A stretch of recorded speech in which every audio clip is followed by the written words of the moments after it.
मुगल साम्राज्य एक ऐसा साम्राज्य जिसने भारतीय इतिहास को बदल दिया।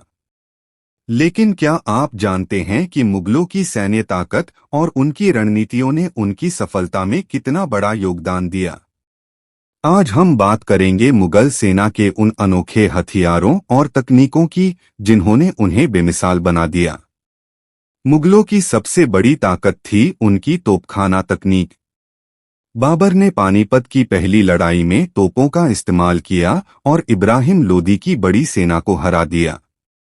तोपों के धमाके से दुश्मन के हाथ पांव फूल जाते थे।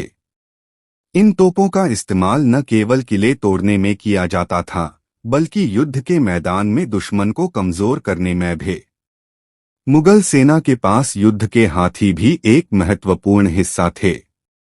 इन हाथियों पर कवच चढ़ाया जाता था और उनकी पीठ पर तीरंदाजों और बंदूकचियों को तैनात किया जाता था। युद्ध में ये हाथी दुश्मन की पंक्तियों को तोड़ने और आतंक फैलाने के लिए इस्तेमाल किए जाते थे। हालांकि पानीपत की लड़ाई में बाबर ने इन हाथियों के खिलाफ तोपों का इस्तेमाल कर उनकी ताकत को मात दी। मुगल सेना की घुड़सवार सेना यानी कैवलरी उनकी सबसे तेज और मारक ताकत थी। अकबर ने मनसबदारी सिस्टम के तहत प्रशिक्षित घुड़सवारों की एक मजबूत सेना तैयार की।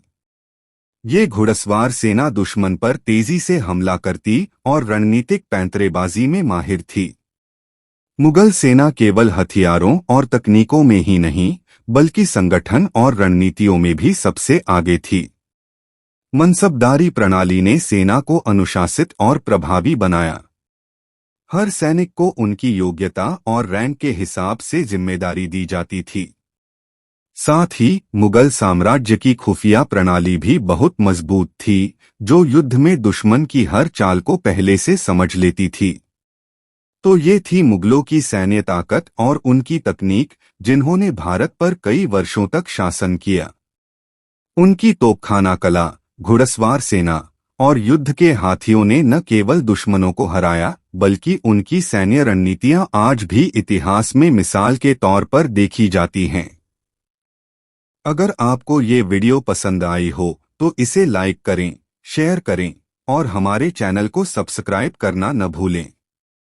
अगली बार मिलते हैं इतिहास के एक और रोमांचक अध्याय के साथ। धन्यवाद।